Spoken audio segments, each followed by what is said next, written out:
All right, welcome back to your Not Your Average podcast, episode 10 today. I can't believe I hit number 10 already, which is insane, which I thought it would never happen. But today I have someone working in college athletics that has a mind that I never tapped into before, which I want to just dive into exactly what he's doing. His name is Ryan Gemme. Would you like to introduce yourself to the viewers? Yeah, so my name is Ryan.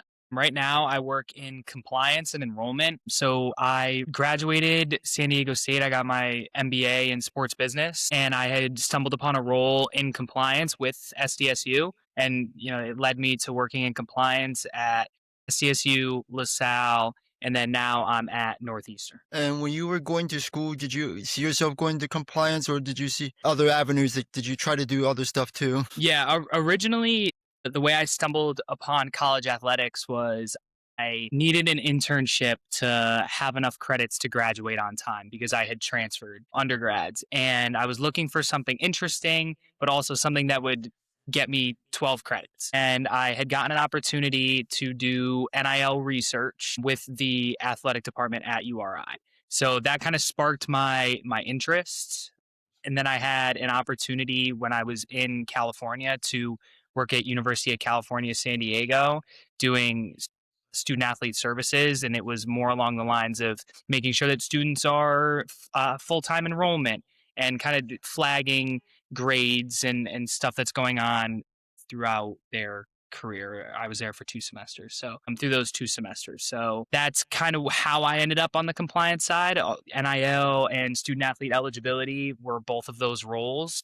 So I wanted to stay in San Diego for a little longer, and San Diego State gave me an opportunity and kind of taught me the ropes of compliance. Yeah, I think that's very interesting just because I feel like a lot of people, when they talk about working in sports, they talk about like operations, camera work, or working as a coach, but never talk about compliance, which is something that's needed in every school, even lower divisions in Division One, which Yeah, I wanted, definitely with everything going on now, that's compliance is more important than ever. yeah. And then wanted to follow up with that, with the basketball season ending, and for many of these basketball athletes, what do you think about the transfer portal and then the NIL coming up? Like, do you think it's going to be pretty big coming up for this Yeah, season? I think, year in and year out, as of late, the transfer portal, more people are entering the portal and the NIL money is getting bigger. There's a lot more buy-in from donors and schools to kind of get that NIL money. So I think that the transfer portal is going to be big. There's going to be a lot of people who test the waters for new opportunity. And do you find it like very shocking or hard to retain players, especially at a mid-major level? Like schools like I've been to, like Radford and LaSalle, I see that trend where it's like 1 year guys or like even guys that stay for 2 years. Like I find it to be like really rare. Like one or two guys stay maybe. Yeah, I think that's going to be the biggest effect of NIL is kind of how those mid-major schools are able to kind of handle it and deal with it. You definitely see these guys who take that opportunity at the mid-major level and succeed, and then there is more money somewhere else, and there is another opportunity somewhere else. So it's hard. I think that it's good for a student athlete to be able to get out there and kind of see that opportunity, but it's difficult. It's challenging for sure. Because I was gonna say, like, once time I heard on the podcast that they said like mid majors are a farming system to like the bigger time schools, just so players can just get to a bigger program and get more benefits and more better facilities and all that. Yeah, it's definitely a way to look at it like that because you have great coaches at the mid-major level that have been coaching for a long period of time. Like at LaSalle, Fran Dunphy, great coach. Bill Cohen at Northeastern, great coach. Both of them have been coaching for a really long time, and they build these players, and then it's the perfect opportunity for a bigger school to come in and kind of take that already developed player to benefit their. No, that's very fair. And do you think the landscape of college athletics will continue to be dominated by NIL and the money and the and how athletes represent themselves on social and all that? Yeah, I definitely think for the time being, it is going to be the biggest effect is that NIL money. There's a lot of talk of how sustainable it is and how long can donors spend money on programs. Obviously, some schools have wealthier donors giving to programs, but how sustainable is it for those kind of lower level schools? Like, how long are they going to be able to compete? So I think it's going to be dominated by NIL. And I think, kind of like on that social side, like, I think you're going to see a lot of student athletes who are building their profile and having these opportunities and kind of learning how to create a name for themselves. And do you think if a player can't create a name outside of their performance on the court, it will hinder them getting NIL money come in the coming years or even now? No, I not at all. I think you kind of see now I believe it's the manager for McNeese. Oh, he has an NIL deal, and the deals are the deals are there. I mean, it's all about your personality. Do you have that market? Where are you playing? If you have a good market in Philadelphia, if you have a good market in Boston, there are those opportunities regardless. I think your playing ability helps, obviously, but I do think that there are opportunities for athletes who maybe aren't getting as much playing time or as much recognition to see NIL. Yeah, that's totally fair. And do you think the NCAA will ever do anything about these transfer portal stuff and NIL? Because since working college athletics, I hear a lot of people talk about, I wish there was a way to retain players and force them to play for 2 years. Like, even then, like, I heard a recent podcast with Luke Combs on it, and he's a big App State fan. And he said for him to donate money to the program, he will require the players to play for 2 years contract. That would be his requirement, which can't really enforce that, I feel like, at this time. Yeah, that is very tricky, but like all good things, like there needs to be a start in order to get to the next step. So, it may feel like the Wild West right now of college athletics and the paying the athletes, but this is just the beginning. There are going to be good changes that everybody agree with, and then there's going to be the bad changes that only some people agree with. So it's just a matter of finding the middle ground. Where is the middle ground? How are we going to reach that middle ground? And it could take a while, and it most likely will take a while. Yeah. That totally makes sense because like nothing comes overnight. Like even then, like I recently heard about like the WNBA CBA thing. Like that took a while too. Just for like college athletics, it might take a little bit longer just because how much bigger it is because there's so many more schools they have to deal with in the Yeah, it's conference. schools and there's a lot of stakeholders involved. There's many different parts of not just your athletics department, but there's a lot that goes into bringing a student athlete on campus and creating that student athlete experience, plus the donors, plus the athletics. So there's so much going on and many people to consider. Yeah, and then like I assume you probably heard about how Queens made March Madness for the first time, and then how they're gonna merge with Elon. Do you think like schools like that are so small or new to Division 1 will start merging with other schools just because they can't keep up in a sense, in a way? Yeah, I think that's happened before for more reasons outside of athletics. So I could definitely see these smaller schools need to merge with other schools for this reason. Like, I think a lot of schools are driven by athletics. Like, your smaller schools are driven by athletics. So kind of losing out on the opportunity to find this person who was under recruited, and that ends up being your star player for 4 years. So if you don't have that drive and that revenue coming in, yeah, it most likely will happen. Yeah, and then as a follow-up question to that, how do you feel about the players that are leaving the professional scene back to college scene to play like their respective sport? Like you've seen it with basketball a handful of times now.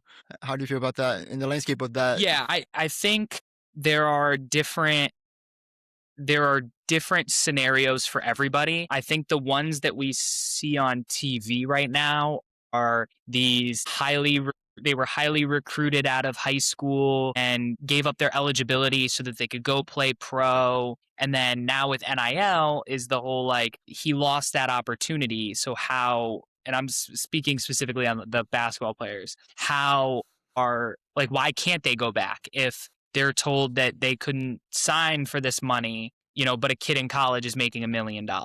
So there is kind of that scenario, but I have heard that there are some other athletes that have played at the highest level and not just the G League and kind of that minor league level looking to go back, who are looking to go back. That I don't necessarily agree with, but I do think that if there is somebody from a sport that they were overseas and came to America to play professionally and want to pursue a college education, that as long as the rules are being followed, that they get that opportunity. And I'm just trying to get my head around this correctly. Like, I'm pretty sure they don't allow NBA players like to play like multiple seasons in the NBA to come back to college, right? That's correct, yeah. So the big thing, the person who came back for, I believe it was Alabama, he had never actually played in a professional game. He did get drafted and he was playing in the G League, but he never actually played in an NBA game. Okay, that makes sense because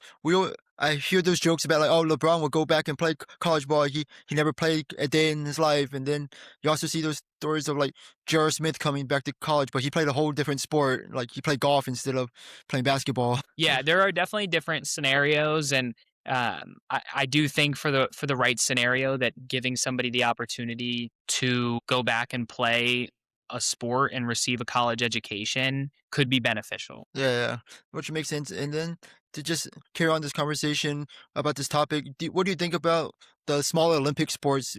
Would it be affected by NIL and transfer portal as much? Just because, like, I'm thinking like lacrosse or like the soccer's or even like wrestling or something like that. Those smaller sports that don't get as much attention at times. Yeah, I mean, I think overall they'll be affected by NIL. I don't think it is necessarily affected negatively. I think that there, again, we talked about a little earlier, is there are opportunities for people to get NIL, and there's also the revenue sharing, and there are these opportunities for schools to give to these other programs as well, so that a SEC football school isn't giving $22 million just to football. So there's that side of it. So I think that there are opportunities for these other sports for sure. Nobody's necessarily limited in their ability to market themselves. So with how big social media is now, being a student athlete, you can leverage yourself. So I think that there are opportunities. I just think there are definitely more opportunities for footballs and men's and women's basketball than there would be over some other sports. And other schools, women's volleyball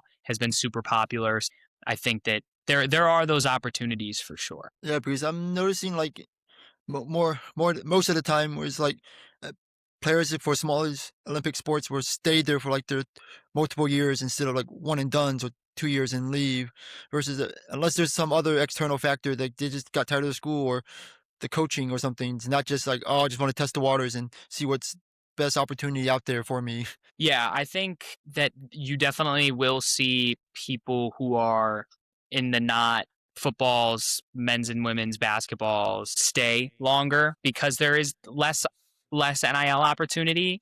I just don't want to say that there is none, because I think there is opportunity for everybody, and I think that's kind of the cool part of NIL and why it was allowed, is it so anybody could have the opportunity to benefit from their name, image, and likeness. So I don't want to say there's none, but yeah, I definitely would agree that somebody is going to stay for 4 years at a different sport just because of the limited those limited opportunities. Yeah, that's fair. And then on the previous topic you mentioned the McNeese manager. I just want to highlight him in specific, saying he garnered a lot of attention last March Madness with his performance coming out in the tunnel with the speaker and everything. And then and eventually everyone's heard about his NIL deal. And I just want to know, like, how does that work for managers or even like any non-athlete to achieve an NIL and then pursue that? Yeah, I'm going to be honest with you. I'm not really sure how we ended up with an NIL deal.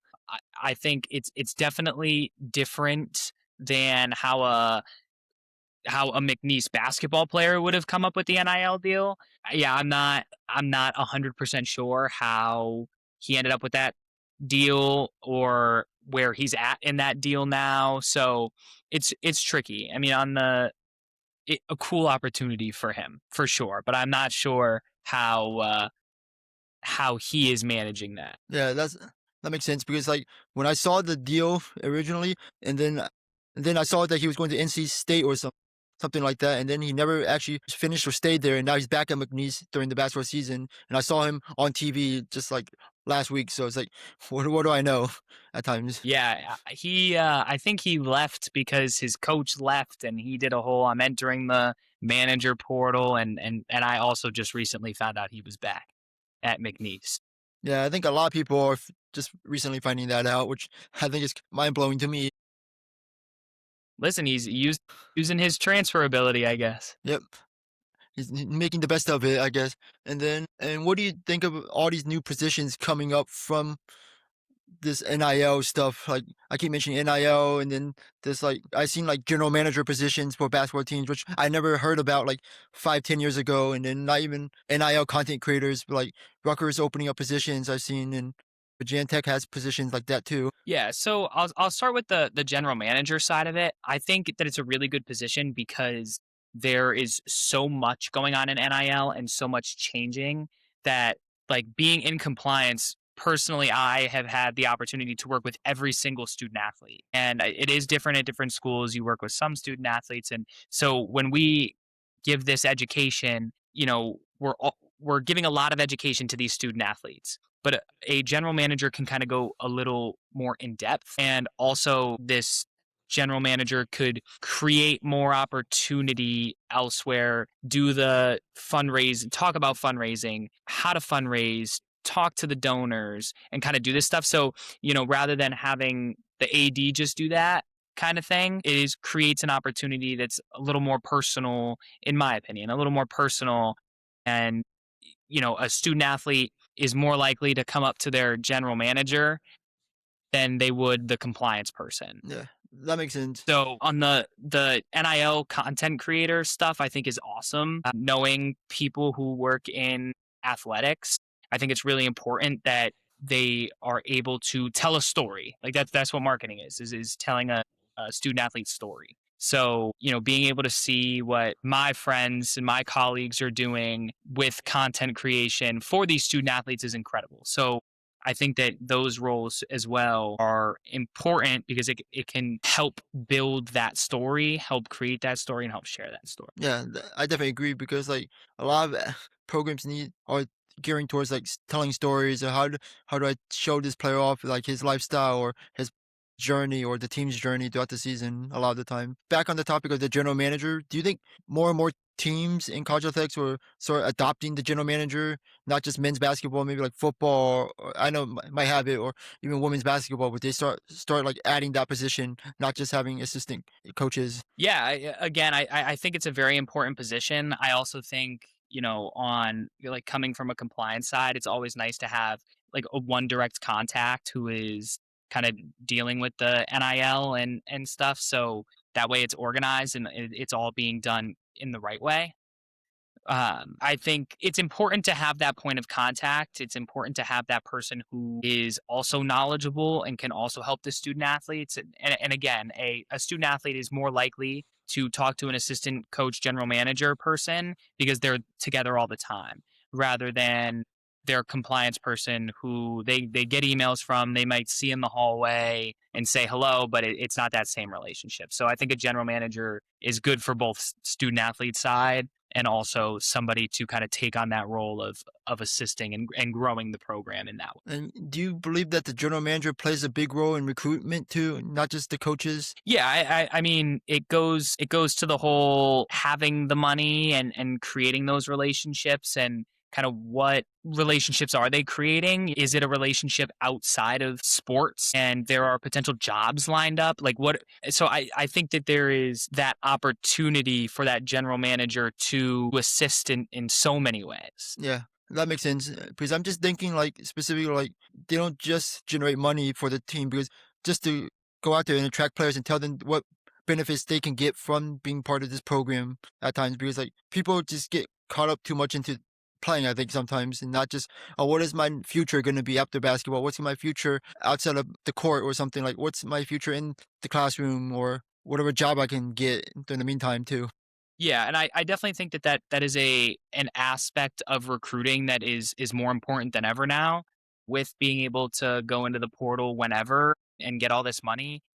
It's good, but how many people are going to go play professional after they after their college career. And I don't know the statistic off the top of my head, but it's important that a student athlete is picking the best system for them, not only on the court, but where they can succeed in the classroom. Yeah, I definitely agree because especially at the mid-major level, I'm seeing a lot of like this specific basketball. I'm seeing like people that play for 4 or 5 years, you play all throughout the eligibility versus instead of if I see a top player back in the day, either play 1 year and then leave like Cooper Flag did and making a lot more money doing that. Yeah, and in his case, his the right thing for him to do at the time is to go to the NBA, right? Like that's I don't know if there was ever another choice, right? But that's not for everybody. So when you go pick a school, you want to be able to stay at a school. You know, make sure you're always meeting your progress towards degree because you want to graduate. Like is it does if you go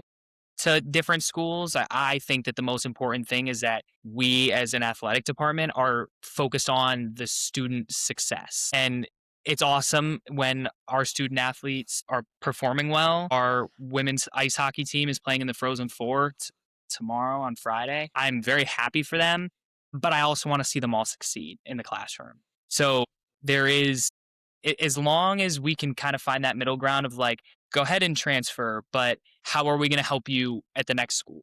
How can we help you leave here and how can we help you at the next school? And then make sure that next school is setting that same student athlete up to succeed. Yeah, that's fair because I assume you're gonna have the same mentality as those coaches on those programs that have like, no, oh, I'm only gonna have these players from like July or June to like March or something of the year. Most of these guys will only survive a couple of months and leave. Do you have the same mentality when you guys like work in compliance, knowing that I work with this athlete and for this program, and usually they're gonna want to leave. So I know March is gonna be a busy time of my year or something like that. Yeah, I wouldn't necessarily say that I have that mindset, but it's there. Like it's there, and I know it's there. I don't want it to be there. I want to say that the student athlete picked the school because they want to succeed academically, and they also want to help this team win, and that they're going to be here for 4 or 5 years, however long they decide to be there and graduate. So I think the one side is I know it's there, but the other side is like I want them to be at my school and in a position for success once they leave, whether that is being drafted by a team or going to play professional somewhere or just graduating and getting a job. Yeah, that's fair because I feel like just having that in the back of your mind, but also not focus on it too hard just because you want them to succeed because that's part of being a student athlete because you're student first, really. Yeah, I would say that all people who work in college athletics are focused on the student success for the 4 years or 5 years. Like every single person wants that person to succeed. Now, they may not succeed at your school, but you still want to make sure that you're putting them in a position to graduate and succeed once the sport is over. Yeah, you're definitely right.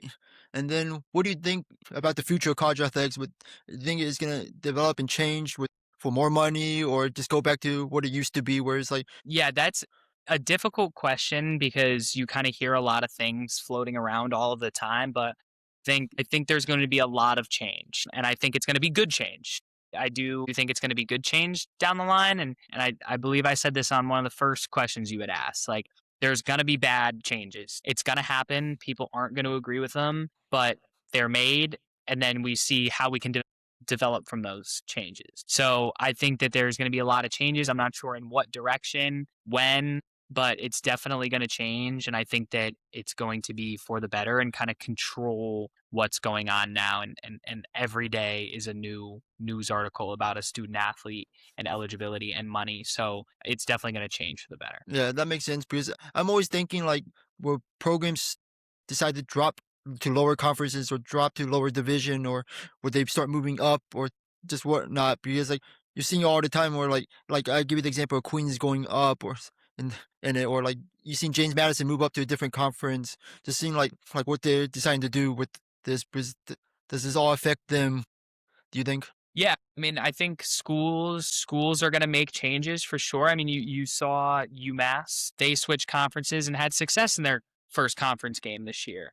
Like, and they had success in their conference. So change is good. So these athletic departments will make the right decisions in where their student athletes are going to compete. But yeah, it's with the NIL money and the NIL opportunity, it's definitely going to change some things. Yeah, that makes sense because I also heard this from a coach's press conference. I forgot what school it was, but the coach was saying like, "Oh, when I do go to recruiting, I don't have as much of a high of a budget as some other schools in the conference. Recruitment is gonna be hard for me." And he was just like struggling and making it sound like he was gonna have a lot harder time than a lot of these other schools. Do you think they could like do anything else to just outside of the money to help themselves, or even to incentivize themselves? You think?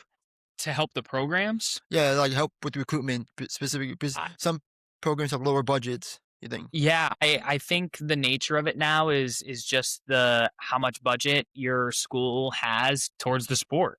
You know, you look at kind of what the budgets are for men's basketball with March Madness going around. There's tons of graphics and tons of stuff going around, and you have Kentucky who spends tons of money, and then you have these other small programs who are spending no money. So like there's going to be it's a weird period right now where you are going to see those bigger schools have bigger budgets for sure. But as of today, High Point beat Wisconsin, and their budget is definitely lower than what Wisconsin is paying. So there is a reminder of it's not just about your budget, and it's about the talent that you bring in. Yeah, that's very true. I was gonna say like I went to Radford like last year and we played against High Point since they're in the same conference. But when you go look at like I don't know for a fact, but I'm assuming that like when you look at like High Point, their budget's way higher than a Radford budget, which when you go look at their school, and so like I'm thinking that's why they're able to recruit better players and make March Madness because they already did the work and all that. Versus like Radford's got a small town and they got it's a college town and they got less recruiting money to do that. Yeah, definitely. It's there is going to be. I think that you'll have that regardless. I think that it's even before the NIL, it was about donors giving to the university, and when you have such amazing facilities at one school and not another, High Point their tuition is higher than most schools. So they are going to have that opportunity for really nice facilities given the conference that they're in, like in comparison to the people who's in their conference. So there's always kind of been that like why would you pick this school and not the other? Well, their facilities. So now it's that money can be given out differently. So, I think, will Radford make a run in a tournament? Who knows? Does High Point have that advantage? Yes. So it'll definitely be interesting, but I do think that will kind of remain the same for the most part. Yeah, that's fair. Because I just look at across like the board, like even the Atlantic 10 conference where I'm in, where you can see like the disparity between schools sometimes. Like you go look at like a George Mason or something, or even a Dayton where they seem to have better facilities than like what some other schools are able to obtain in the conference. Yeah, 100%. And that's every conference. Maybe not the SEC, but every other conference. I mean, Yeah, and even with those big conferences, there are different opportunities. There are different levels of SEC footballs and basketballs, and the facilities are different, the opportunities are different. So I think a lot of that will remain the same. that's fair. And then one of my last few questions I'm gonna ask is for what do you think is the future of a compliance job? Do you think it will start to evolve and be different in the next 5 to 10 years, or do you think it will stay this about relatively the same, or would it calm down a little bit? You think? I'm gonna say it's gonna stay the same. Like I think that from what I've noticed now, my career in compliance has obviously been short, but I would venture to say that there's always stuff going on. There's always changes being made. So I would say it's pretty much gonna stay the same. I think that the conversations are gonna be a lot different, but I would say that the fact that there are gonna be so many changes and so many different things going on, it'll forever remain what is next? That's always the question. What's next for college athletics? What direction is it headed in? Yeah, that's fair. And I want to ask, like, you've been in doing compliance for like 3 years now. I want to say, right? If I'm not Just mistaken. Okay. And then I assume for like the people that's been working in compliance for like 10 plus years, they probably seen the drastic change from the start of what they've done to now. And I assume a lot more programs are going to have like 2 or 3 people doing compliance now because of the work demand right now. I assume, right? Yeah, I mean, I would say that every school that I've connected with and networked with are all different size departments. It all just depends on the bandwidth. So right now, and even in my last role, it was a collective. We were a group, we were a team, and we took on everything. And I know at some schools do it sports specific or they'll do it bylaw specific. And so I think that every school is gonna have to have more than one person. It's just the nature of it. You think a school that's like trying to do one person, like, do you think it would be really hard for them just to keep up with the workload because of how much stuff is going on with laws or like how player eligibility and stuff like that too? Yeah. So compliance also works with a lot of other stakeholders in the college. So I think for one person, like, is it doable? Yes, and I applaud the any person who's solo compliance department right now. But I definitely think with the amount of people that you're connected with and the amount of people that the compliance department like truly works with, it is very important to have an extra person if you can. Yeah. So you're pretty much telling me that you don't just work with student athletes, you work with the donors and then the coaches and everyone in the I athletic department too? every day work with coaches, student athletes, housing, financial aid. I'm definitely missing somebody somewhere. Missions. Like we are working with all of our campus partners all of the time. Oh, okay. So that's something I didn't actually grasp. And doing this podcast, I'm learning a lot about your position just because I thought it was more just like interacting with the students and then you go to the like academics maybe and you check their eligibility and their grades and stuff. We work with academics as well. It really is not every department maybe does this, but I know in my past two positions that you are the direct contact for financial aid. Like a lot of student athlete signs a scholarship. Well, how much is that scholarship? How much of that is athletic and merit? We make sure on our end that we know that information. Financial aid knows that information, and we update like our records on that. Admissions, the transfer student athletes, how are they going to have enough credits coming in, or is there anywhere we can get credits? Academics, when they come in their freshman year, did they take APs? Where are they? And then we meet with academics 2-3 times a year to go over certifications, and it's actually more than 2 or 3 times a year. We meet all the time to go over the certification. And so we go over the certification and, where is the student athlete academically? Are they going to meet their PTD requirements? And then housing, in my role now, we are making sure that all the student athletes have housing and they've applied for their housing. And so we're that direct contact. So there are definitely many stakeholders. Is housing necessarily compliance? No, but we are that person because we have those relationships with everyone. Yeah, that makes sense. And I know I was gonna try to wrap up the podcast, but as we kept talking on, and I had more questions I wanted to ask you, but I want to talk specifically about sports betting and how do you think like there will ever be a way to crack down on players betting on their own games or even like and stuff like that? Because that's something that you probably recently heard about the sports betting thing, and then you probably also hear about like NBA players doing that or and stuff. And then Yeah, I constantly get the emails about like don't sports bet on the bracket or don't sports bet on Super Bowl and stuff like that as employees too. yeah, I definitely think that it's hard to crack down on. That is, at the beginning of this school year, they were talking about allowing people to bet on professional sports and just not college sports, and that didn't go through. And it's an interesting landscape. I don't think that it's as easy as just get rid of it because it'll never go away. It's what I can do in my role is explain to student athletes and coaches that like here are the repercussions of sports betting. And it's important that we as a compliance team are educating these student athletes like don't bet, here's why. And not just hey, don't bet because we don't want you to bet. Like there are reasons. There are reasons we do it. We are trying to protect a student athlete, from outside issues when it comes to sports betting and kind of going down that rabbit hole of gambling. So yeah, I don't think there's necessarily a way to crack down. I think it's just important that compliance departments and sports news outlets are sharing the negatives and truly educating on the repercussions of sport betting. Yeah, that makes sense. And do you think that topic of trying to bring sports betting like as a legalized thing, that topic where it got was the votes didn't get through, but do you think that would be brought back up again in the coming years? Like they'll try it again over and over and over until something else happens. Again, I feel like a lot of college athletics things is like it's all going to come up again. Somebody's going to say we should be allowed to do it, and then it's going to be a whole nother conversation, or you're going to have a big lawsuit, and people are going to be more against it. So I think it's just like sports betting has just always been a topic of conversation, so it will remain a topic of conversation.